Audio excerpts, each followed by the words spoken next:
အားလုံးပဲမင်္ဂလာပါအာစီတုတဆုံရတဆုံ channel ကနေပြန်လည်ကြိုဆိုလိုက်ပါတယ်ကျွန်မကတော့ DC ဖြစ်ပါတယ်ဒီနေ့မှာတော့ဆရာကြီးတင်ညွန့်ရဲ့မိဆိုတဲ့ဝတ္ထုကိုအပိုင်း7အနေနဲ့တင်ဆက်ပေးမှာဖြစ်ပါတယ်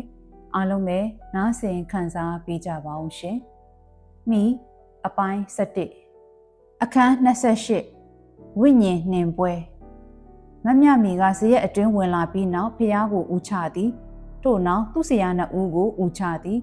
သမီးအသင့်ဖြစ်ပါပြီဟုပြောလိုက်သည်ဆရာဦးဘုံလင်းကသမီးမြမီသမီးစီရဝိညာဉ်နှင်ဖို့အဘတို့ဆရာကိုအကူအညီတောင်းထားတယ်ဦးရွှေမောင်ကသမီးဆရာတင်မောင်ကိုပြောအောင်လေဆရာကိုတခုခွင့်တောင်းပြရစီကျမဘာလုပ်မဲဆိုတာဆရာသိပြီးသားဖြစ်မှာပါကျမသူများတွေလိုဘဝမျိုးမှာနေကျင်တယ်တာမန်မိန်းမတစ်ယောက်ပဲဖြစ်ချင်တယ်အဲ့ဒါဆရာကူညီနိုင်မလားကျမဆရာကိုဘာမှမပြောဘဲခေါ်လာမိတာခွင့်လွတ်ပါပြောလိုက်ရင်ဆရာလိုက်လာမှာမဟုတ်တဲ့အပြင်ရှင်းပြရတာတွေအများကြီးရှုပ်ကုန်လိမ့်မယ်ဘာကြောင့်လဲဆိုတော့ဆရာမယုံကြည်နိုင်တဲ့ကိစ္စတွေဖြစ်နေလို့ပါကဲဆရာကျမရဲ့ဝိညာဉ်နှင်ပွဲမှာကူညီနိုင်မလားကူညီမှာပေါ့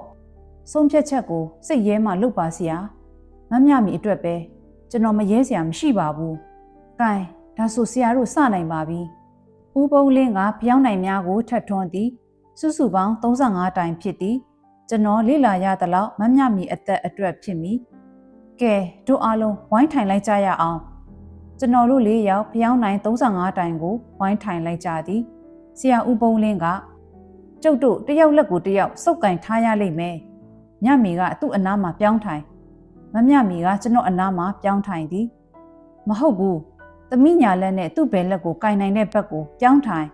မမြမီကနေရပြောင်းထိုင်လိုက်ပြန်သည်ထို့နောက်ကျွန်တော်တို့တယောက်လက်ကိုတယောက်စုပ်ကင်လိုက်ကြသည်ဥဖုံးလင်းကကျုပ်ရွတ်ဖက်လို့မပြီးမချင်းလက်တွေကိုလှုပ်လို့မရဘူးဘလို့နီးနဲ့မှလက်တွေကိုမလွတ်ပါနဲ့အဲ့ဒီတခုတော့တတိထားပါကျုံနဲ့ဆရာဦးရွှေမောင်တို့ရွတ်ဖက်နေစမှာညမီနဲ့မောင်ရင်ကတတ်နိုင်သမျှစိတ်ကိုမလှုပ်ရှားပဲတည်ငြိမ်အောင်ထိမ့်ပေးပါဘလို့ထိမ့်မလဲဆိုတော့ကျုပ်ရွတ်နေတဲ့အတန်ကိုနားထောင်ပြီးအာယုံစိုက်ထားဖို့ပါပဲမောင်ရင်တို့နားလည်ခြင်းမှနားလည်မယ်နားမလဲတာကိုနားလည်ခြင်းလို့အာယုံစိုက်တာဟာလဲအာယုံစိုက်ခြင်းတစ်မျိုးပဲကဲစတော့မယ်ဘယ်နည်းနဲ့မှလက်မလွတ်ပါနဲ့မျက်စိကိုမှိတ်ထားတာကအာယုံစူးစိုက်မှုအားကိုပိုကောင်းစေတယ်အတင်းမှိတ်တာမျိုးမဟုတ်ပဲစိတ်ကိုဖြေလျှော့ပြီးပုံမှန်လေးအတိုင်းအသက်ကိုရှူသွင်းလိုက်ရှူထုတ်လိုက်လုပ်နေပါ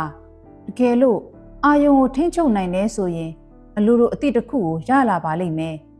ကဲစပြီကျွန်တော်ကမျက်စိကိုမှိတ်ထားလိုက်သည်မမြမီလက်လေးကိုကျွန်တော်စုပ်ကင်ထားသည့်အတွေ့မှာအေးဆက်နေသလိုဖြစ်သည်ဆရာဦးပုံးလင်းကတခုခုကိုယွတ်နေသည်ဦးရွှေမောင်ကလည်းယွတ်နေသည်သူတို့နှစ်ယောက်ယွတ်နေသည်မှာမတူပါကျွန်တော်အာယုံကိုလွတ်မထွက်သွားအောင်ပြန်ထိန်းသည်ကျွန်တော်နားတဲ့ကိုတခုခုတိုးတိုးလေးလာပြောနေသလိုကြားရသည်ကျွန်တော်ငါးထက်ကြီးဖျားတွင်ပတိစိတ်စင်ကလိုမျိုးဖြစ်သည်ကျွန်တော်နားထဲတွင်ခေါင်းလောင်းတန်တွေလိုတချွင်ချွင်ကြားနေသည်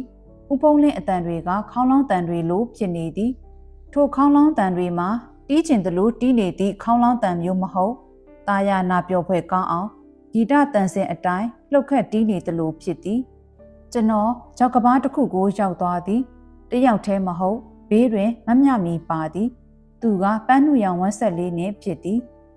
ဆရာကျမတို့အောက်ကိုခုန်ဆင်းရအောင်လေဘယ်ဖြစ်မလဲအမြင့်ကြီးတေသွားမှာပေါ့နှစ်ယောက်အတူတူတေမယ်လေမတေရဲဘူးလား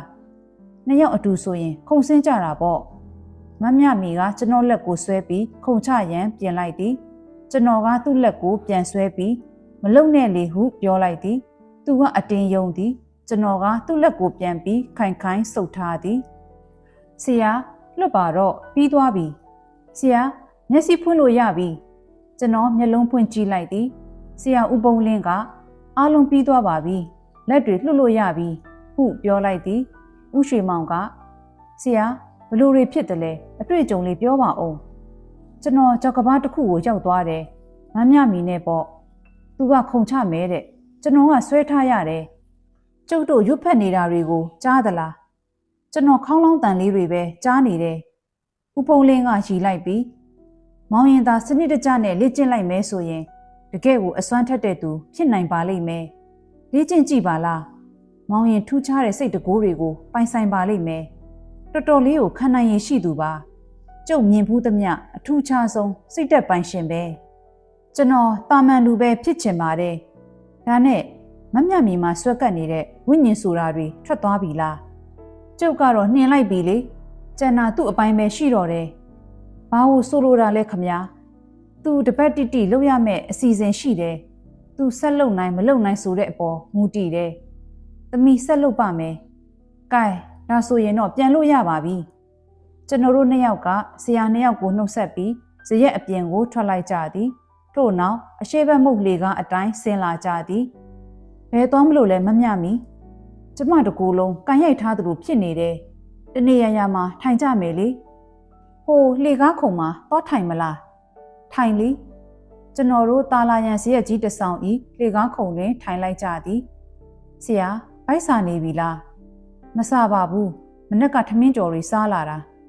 ဆရာနဲ့ကျမတွေ့ကြတာဒီနေ့နောက်ဆုံးဖြစ်မလားပဲမမြမီကမနှက်ပြန်တော့မလို့လားဆရာကရောအကြောင်းထူးမရှိရင်ကျွန်တော်ပြန်တော့မယ်မမြမီကကျွန်တော်အနားကိုတိုးလိုက်ပြီးကျမဆရာပခုံးကိုမှီထားလို့ရမလား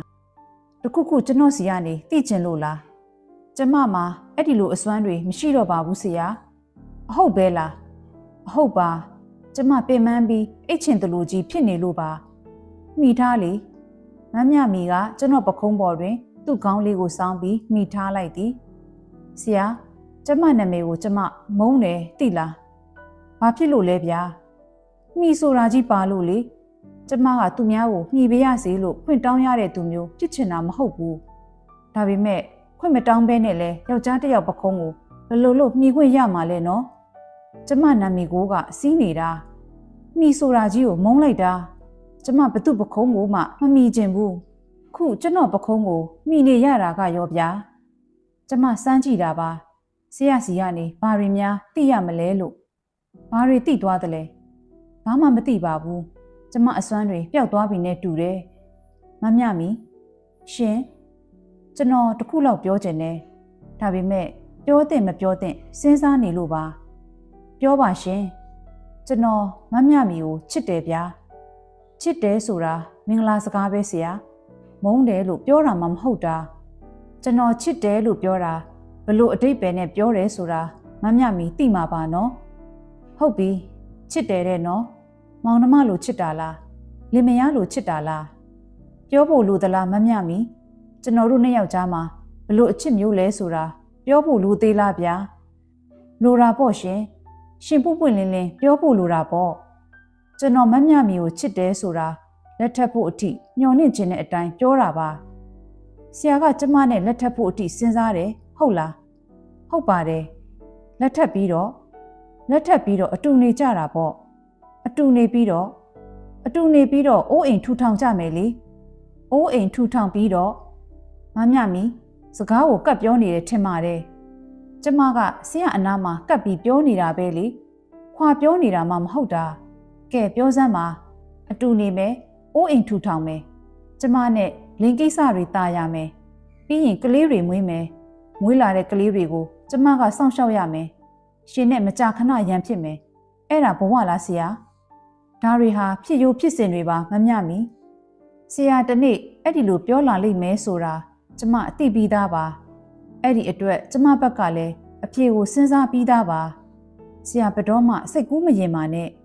ကျမနဲ့တာယာသောဘဝတစ်ခုကိုထူထောင်နိုင်လိမ့်မယ်လို့ဘတော်မှစိတ်ကူးမရင်ပါနဲ့ကျမဆရာကိုလက်ထပ်လိုက်ရင်ဆရာမယားအဖြစ်ခံယူလိုက်ရင်ခဏပဲချစ်လို့ရမှာပေါ့ကျမကခဏအချစ်ကိုမလိုချင်ဘူးဆရာဘဝအချစ်ကိုလိုချင်တာတဘဝလုံးချစ်နေရတဲ့အချစ်မျိုးကိုပဲလိုချင်တာဆရာလည်းဒီစကားကိုစဉ်းစားပြီးမှပြောတာဖြစ်ပါလိမ့်မယ်ကျမလက်မခံနိုင်တာဝမ်းနေပါတယ်ဆရာနဲ့အဝေးကပဲချစ်နေပါမယ်သွားကြရအောင်မမြမီကပြောဆိုဆိုထသွားသည်ကျွန်တော်ကသူ့နောက်ကိုထားလိုက်မသွားသူကတက္ကစီတစ်စီးကိုတားလိုက်ပြီးတက်ထိုင်လိုက်သည်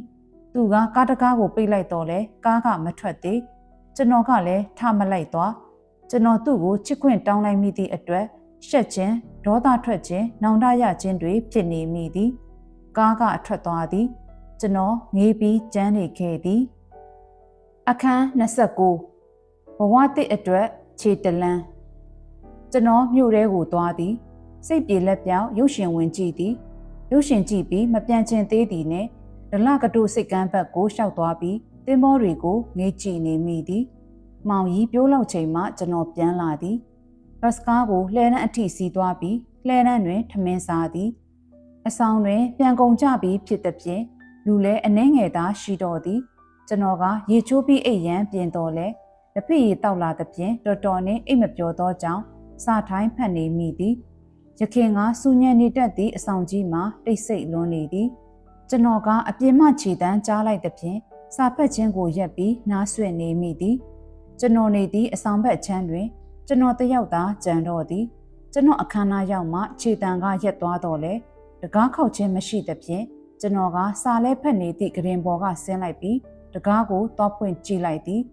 အဆောင်စင်းကြံမိကတလုံးသာလာသဖြင့်အလင်းနဲလာသည်အပြင်တွင်မိသူမျှမရှိကျွန်တော်အခန်းတကားပိတ်ပြီးအိယာပေါ်လဲကစာပြန်ဖတ်နေမိသည်နောက်ထပ်ခြေတံလိုကြားတော်လဲကျွန်တော်တကားဖွင့်မကြည့်တော့12နာရီကျော်လောက်တွင်အိတ်ချင်လာသဖြင့်မိမိတ်လိုက်ပြီးခြေနှောင်ကိုချကအိတ်လိုက်သည်မနက်နေမြင့်မှအိယာကနှိုးသည်အိယာကထပြီးရေမိုးချိုအဝတ်စားလဲကမမြမီအဆောင်ကိုထွက်လာသည်ကျွန်တော်ကအဆောင်တကားဝတွင်တွေ့သောဆ iam တဦးကိုမမြမီအားခေါ်ပေးရန်ပြောသည်မမြမီမနက်အစောကြီးပြန်သွားပြီကျွန်တော်ကသူ့ကိုတောင်းပန်ရန်လာခြင်းဖြစ်သည်သူကကျွန်တော်ကိုပင်အတိမပေးပြန်သွားပြီရွှေတောင်တန်းလမ်းဘက်ကိုကျွန်တော်ထွက်လာသည်အကျင့်ကိုတွေ့လို့တွေ့ညာဖြစ်သည်စေခန့်တွင်အကျင့်ကိုတွေ့သည်အကျင့်မမြမီပြန်သွားတယ်ဆိုတာဟုတ်သလားကျွန်တော်ကိုယ်တော့ဘာမှမပြောသွားဘူးသူတောင်းကိုပြန်တာမဟုတ်ဘူးဆရာပြည်ကိုသွားတာပြည်ကဆရာမတယောက်နဲ့လိုက်သွားတာပြည်မှာတပတ်လောက်ကြာမယ်လို့ပြောသွားတာပဲအကျင့်ရောမော်လမြိုင်မပြန်သေးဘူးလားအကျင့်ကျောင်းတွေဖွင့်မှပဲပြန်တော့မယ်ဆရာဒီမှာအကိုစေခန်းကိုကူးလိုက်အောင်မယ်ဆရာရောမပြန်သေးဘူးလားဒီနေ့ပဲပြန်မှာပါမနေ့ကဆရာတို့ဘာဖြစ်လာသလဲဘာဖြစ်လို့လဲမမမီပြန်လာပြီးကတည်းကမျက်နှာမကောင်းဘူးဘသူ့ကိုမှလည်းစကားမပြောဘူးဆရာအိပ်ရတဲ့လှဲနေတာပဲတွေ့တယ်နေမကောင်းဘူးလားမေးတော့လဲကောင်းပါတယ်တဲ့ဆရာနဲ့မမမီမနေ့ကရန်ဖြစ်လာတာလားမမမီငိုထားတယ်လို့ပဲဘာမှမဖြစ်ပါဘူးအကျင့်ပဲတော့ကအဆောင်ကထွက်လာတာလေဒီမနေ့ပဲအကိုကကားနဲ့လာခေါ်တာလေမမမီတို့ကိုလည်းကားဂိတ်ကိုလိုက်ပို့ပေးလိုက်တယ်ဘာစိတ်ကူးပေါက်ပြီးပြည်ကိုထွက်သွားတာလည်းမသိပါဘူးသူ့တစ်သားနဲ့အိပ်ရလေးကိုလည်းဒီမှာပဲထားခဲ့တယ်လေကျွန်တော်လမ်းကြုံလို့ဝင်မေးကြည့်တာပါမနက်ကအဆောင်ကိုရောက်သေးတယ်ပြန်သွားကြပြီဆိုလို့သွားမယ်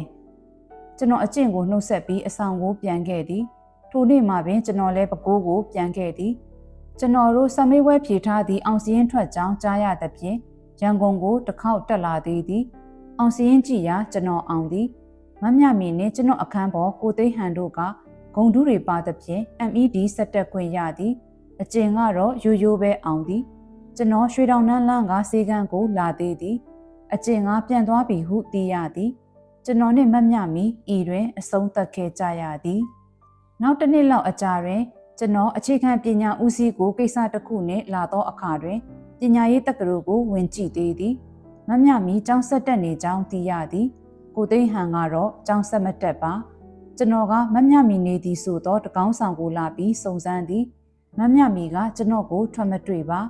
ကျွန်တော်မမြမီကိုနောက်ဆုံးအနေဖြင့်တတ်မှတ်နှုတ်ဆက်လိုက်ပြီးပကိုးကိုပြန်ခဲ့သည်ကျွန်တော်ကအထက်တန်းပြရာဒူတိုးပြီးကချင်ပြည်နယ်ဘက်ကိုရောက်သွားသည်ပြည်နယ်အထက်တန်းကျောင်းတစ်ကျောင်းတွင်9နှစ်ကြာခဲ့သည်ကျွန်တော်အားလုံးကိုမေ့ထားခြင်းသောကြောင့်ရန်ကုန်နှင့်ဝေးရာကိုပြေးလာခြင်းဖြစ်သည်အတိတ်သည်ကျွန်တော်အတွက်လမ်းမောစရာများဖြစ်ပါသည်ကျွန်တော်သည်ပထမဆုံးအချစ်ဦးနှင့်လမ်းခွဲခဲ့ရသည်ကျွန်တော်တွင်ချစ်ရသောသားလေးတစ်ယောက်သာကြံခဲ့သည်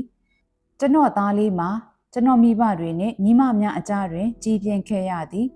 ကျွန်တော်ကလည်းသူ့ကိုနေဘက်သို့မခေါ်နိုင်ပါ။နေရသည်ကျောင်းရက်ရှည်ပိတ်မှသာပကိုးကိုပြန်လာပြီးသားနှင့်အတူနေနိုင်သည်။သားဆယ်တန်းဖြည့်သည့်နှစ်တွင်ကျွန်တော်ဝေါမြို့နယ်လက်ထောက်ပညာရေးမှူးတာဝန်နှင့်ဤမဘက်ကိုပြန်ရောက်လာသည်။ထို့နောက်ကျွန်တော်အလယ်တန်းကျောင်းအုပ်တာဝန်ကိုထမ်းဆောင်ရသည်။ကျွန်တော်အလယ်တန်းကျောင်းအုပ်ဘဝနှင့်ပင်စင်ယူခဲ့သည်။ကျွန်တော်သား18နှစ်ပြည့်သည့်အခါတွင်သားကိုသူ့ကိုယ်ပိုင်အခွင့်အရေးအဖြစ်ကျွန်တော်နှင့်နေမီလား သူမိခင်နှင့်နေမီလာရွေးချယ်ခွင့်ပေးခဲ့ပါသည်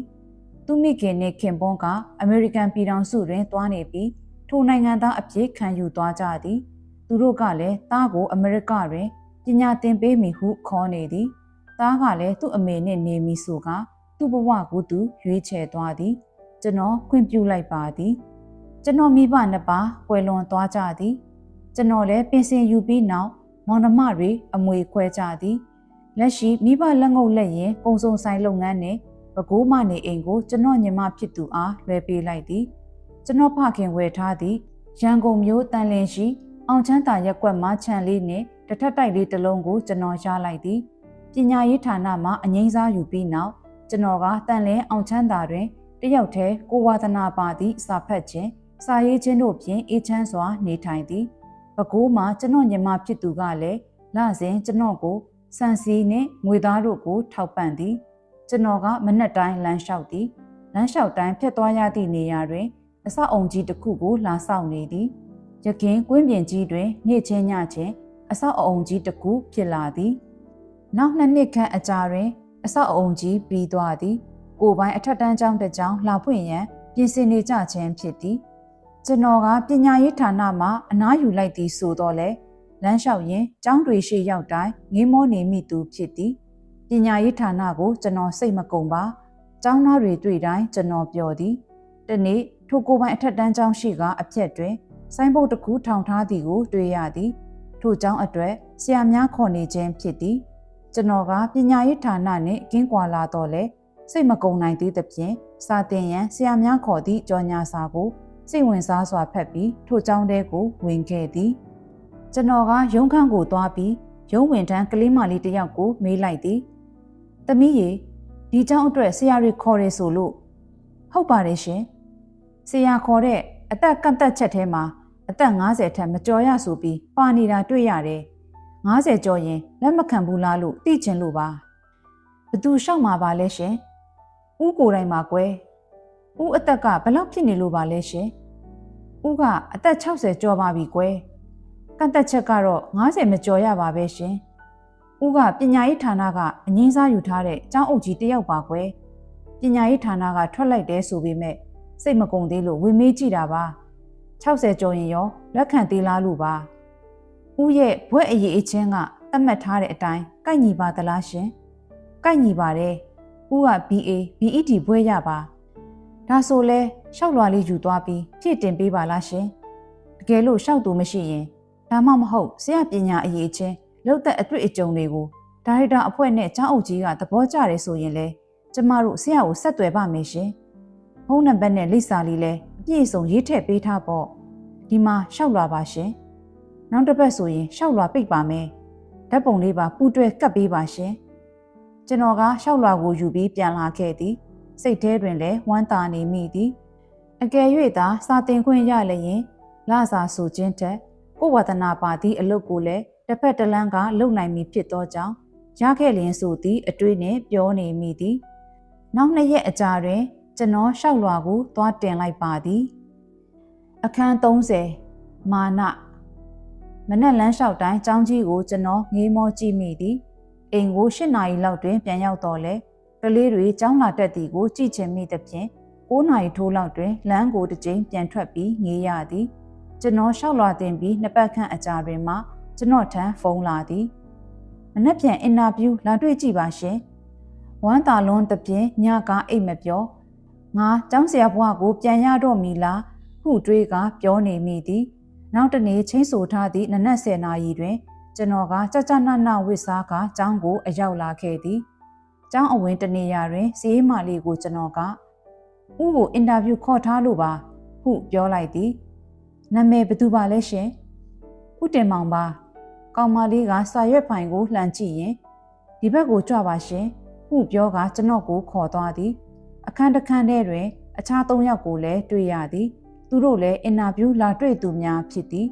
တယောက်ပြီးတယောက်အခန်းထဲတွင်ခေါ်တွေ့သည်ကျွန်တော်ကနောက်ဆုံးဖြစ်သည်ဝင်လို့ရပါပြီရှင်ကျွန်တော်ကအခန်းထဲကိုဝင်လိုက်သည်ကျွန်တော်အမုန်းဆုံးအလုပ်တစ်ခုကိုရင်ဆိုင်ရတော့မည်အင်တာဗျူးကိစ္စတွေကိုကျွန်တော်တသက်တွင်အမုန်းဆုံးဖြစ်သည်ထိုင်မှခမတယောက်ကကျွန်တော်ကိုပ ပြုံးရွှင်စွာနှုတ်ဆက်ပြီးပြောလိုက်သည်စုစုပေါင်း3ယောက်ထိုင်နေသည်ကျွန်တော်ကအသင့်ချထားသောခုံနဲ့ဝင်ထိုင်လိုက်သည်ဆရာကြီးကအငိမ့်စားယူထားတာ3နှစ်ရှိသွားပြီနော်ဟုတ်ပါတယ်ဆရာကြီးရဲ့ကိုရေးဖိုင်ကိုကြည့်တော့ကျွန်တော်တို့သတ်မှတ်ချက်နဲ့မကိုက်ညီဘူးဖြစ်နေပါတယ်ဘာကမကိုက်ညီတာလဲအသက်ပေါ့ကျွန်တော်တို့ကအသက်50မကျော်တဲ့ဆရာတွေကိုညှော်လင့်ထားတာပါအသက်60ကျော်တွေဟာသုံးစားလို့မရတော့ဘူးလို့ထင်မှသလားအဲ့ဒီသဘောနဲ့ပြောတာမဟုတ်ပါဘူးကျွန်တော်တို့အဖို့အဖွဲ့အနေနဲ့50အောက်တွေကိုခေါ်ရတယ်ဆိုတာကြာရှည်လက်တွဲချင်လို့ပါကျွန်တော်ဒီအပြောတော့မနှစ်သက်ဘူးကျွန်တော်တို့60ကျော်တွေကဒီနေ့မနေ့ပြန်တည်သွားမှာမဟုတ်တာလူတစ်ယောက်ရဲ့လှုပ်ဆောင်နိုင်ရည်ကိုဒီကဆရာတို့ကဘာနဲ့တတ်မှတ်မှာလဲသူ့အရေးချင်းသူ့လှုပ်ဆောင်နိုင်စွမ်းတွေကိုလက်တွေ့အကဲမဖြစ်ရသေးပဲနဲ့ဒီလူဟာငါတို့လိုချင်တဲ့သူမဟုတ်ဘူးလို့အလွယ်တကူဆုံးဖြတ်တာမျိုးတွေဟာတရားနီလန်မကြဘူးထင်ပါတယ်ကျွန်တော်ဆရာကြီးကိုတစ်ခုလောက်မေးပြရစီဆရာလို့ပဲရိုးရိုးခေါ်ပါဗျာကျွန်တော်မကြည့်သေးပါဘူးအော်ဟုတ်ကဲ့ဆရာရဲ့လှုပ်သက်နဲ့ပညာအရေးအချင်းအရာခေါ်တာပါကျွန်တော်တို့တစ်ခုလောက်သိပြရစီဘာများလဲဘာကြောင့်ဒီကျောင်းမှာစာသင်ချင်ရတာလဲဒီကျောင်းမှာမဟုတ်ပါဘူးဘယ်ကျောင်းမှာမဆိုလက်ခံရင်စာပြန်သင်ချင်ပါတယ်ဒီကျောင်းနဲ့တိတ်မဝေးလာတဲ့နေရာမှာကျွန်တော်နေတယ်ဒီကျောင်းရှိရဖြတ်သွားတိုင်းဟိုအရင်ဘဝကိုတတိရတယ်စာပြန်သင်ချင်တယ်ဆိုပါတော့ကလေးတွေကိုတွေ့တိုင်းစာသင်ချင်စိတ်တွေပေါ်လာတာပါပဲကိုစာသင်ခန်းထဲမှာလို့အမြဲအိမ်မက်မှတ်နေတာပါတခုပဲသိအောင်ပြောထားပြရစီစာသင်ချင်တဲ့အတွက်လာလျှောက်တာအခြားဘာမှအထွေအထူးမရှိပါဘူးအိမ်နဲ့လဲနီးတယ်ငါပို့ပြီးတော့လဲလုံနိုင်မဲလို့လဲထင်တယ်ဒါကြောင့်အလုပ်လာလျှောက်တာဝမ်းနေပါတယ်ကျွန်တော်တို့ယနေ့ခေါ်တွေ့တဲ့အထဲမှာဆရာလိုအရေးချင်းမျိုးနဲ့အသက်ငယ်တဲ့တယောက်ကိုတွေ့ထားပါတယ်ဆရာနဲ့ခေါ်တွေ့ကြည့်ရတာဆရာသဘောကိုသိကျင်လို့ပါအေးဗျာဘယ်တက်နိုင်မလဲခမည်းတော်ရှာနေတာ90လောက်ကျွန်တော်က60ကျော်နေမှတော့အစစ်မပြေဘူးပေါ့ဒါဆိုလဲပြီးပြီပေါ့ကျွန်တော်ကထပြီးအခန်းထဲကထွက်လိုက်သည်ကျွန်တော်ကအဲ့ကျိုနေရမှာကောင်းမလေးကိုသမီးရေသွားအောင်မယ်ဟုပြောလိုက်သည်ဦးလေးဘလို့လဲအဆင်ပြေခဲ့ရဲ့လားမပြေပါဘူးကွာသူတို့ကဦးကိုအသက်ကြီးပြီးမတည်နိုင်တဲ့ဆရာတယောက်လို့ထင်နေပုံပဲစိတ်မကောင်းပါဘူးဦးရဲ့ကျွန်တော်ကအဆောက်အုံထဲကထွက်လိုက်သည်အပြင်တွင်မိုးတွေမဲနေသည်ကျွန်တော်တွင်ထီးမပါလားထို့ကြောင့်စေဝင်အောက်တွင်ခဏစောင့်နေစဉ်ဦးကျောင်းဆရာမကြီးကဦးနဲ့တွေ့ကျင်လို့ပါတဲ့ဘာကိစ္စလဲမသိဘူးရှင်ဆရာမကြီးကခေါ်ခိုင်းလိုက်လို့ပါကျေးဇူးပြုပြီးသမီးနဲ့လိုက်ခဲ့ပေးပါကျွန်တော်ကိုကလေးမလေးကအခန်းတစ်ခန်းကိုခေါ်သွားသည်ထို့နောက်အခန်းတစ်ကားကိုခောက်လိုက်ပြီးဆရာမကြီးရောက်ပါပြီရှင်ဟုပြောလိုက်သည်ကောင်မလေးကဦးလေးဝင်နိုင်ပါပြီဟုပြောကအခန်းဝကဖယ်ပေးလိုက်သည်ကျွန်တော်ကအခန်းထဲကိုဝင်လိုက်သည်ကျောင်းအုပ်ဆရာမကြီးဟုနာမည်ရေးထားသောဖန်သားနှင့်လှုပ်ထားသည့်တုံးနောက်တွင်ထိုင်းနေသောအမျိုးသမီးကြီးတဦးကမျက်မှန်ကိုဖြုတ်လိုက်ရင်မင်္ဂလာပါဦးတင်မောင်ရှင်ဟုနှုတ်ဆက်လိုက်သည်ကျွန်တော်ကသူ့ကိုတေချာစွာကြည့်လိုက်သည်ဟင်မမြမီသူကပြုံးရွှင်စွာဖြင့်ကျွန်တော်ထံလမ်းလျှောက်လာရင်လက်ကမ်းပေးလိုက်သည်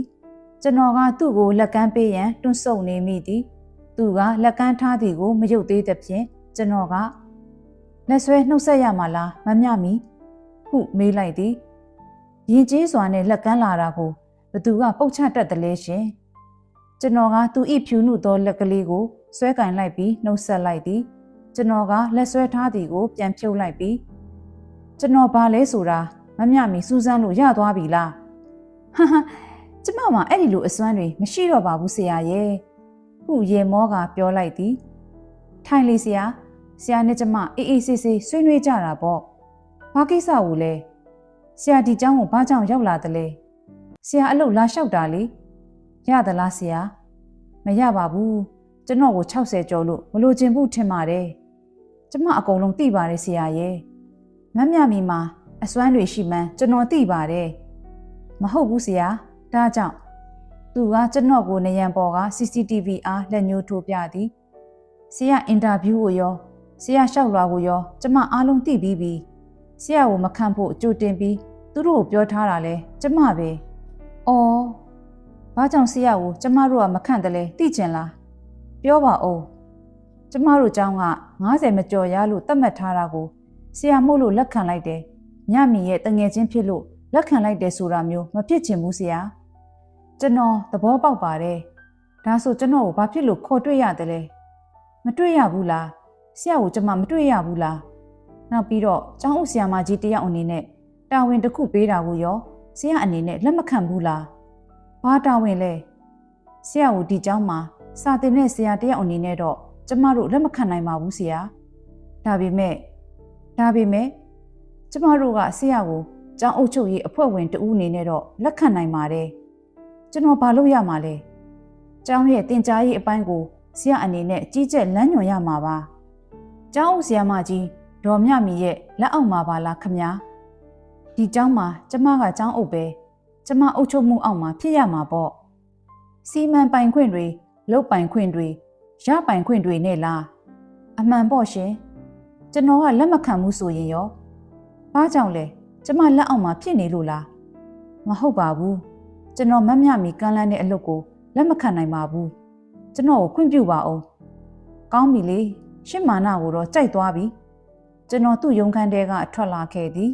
အောက်ထပ်တွင်စောင့်နေသောကောင်မလေးကဆရာကြီးအလုပ်ရခဲ့ပြီလားဟုမေးသည်ကျွန်တော်ကအလုပ်မလို့ချင်တော့ပါဘူးကွယ်ဟုပြောကထွက်ခဲ့သည်မိုးလဲတိတ်နေပြီမဟုတ်ပါလားအဆုံးထိနားဆင်ပေးတဲ့အတွက်အားလုံးကိုကျေးဇူးတင်ပါတယ်အပိုင်း7ကိုဒီမှာပဲရပ်နားပြစီရှင်နောက်လာမယ့်အပိုင်း7ကိုလည်းဆက်လက်ဆောင်မျှော်နားဆင်ပေးကြပါဦးရှင်နောက်ထပ်တွေမှာလည်းစိတ်ဝင်စားစရာကောင်းတဲ့စာပေတွေပညာပေးသုတရက်သားဆောင်းပါးတွေကိုတင်ဆက်ပေးသွားအောင်မှာဖြစ်တဲ့အတွက်ကျမတို့ရဲ့ channel လေးကိုလည်း like and subscribe လုပ်ခဲ့ပေးဖို့လည်းမမေ့ပါနဲ့နော်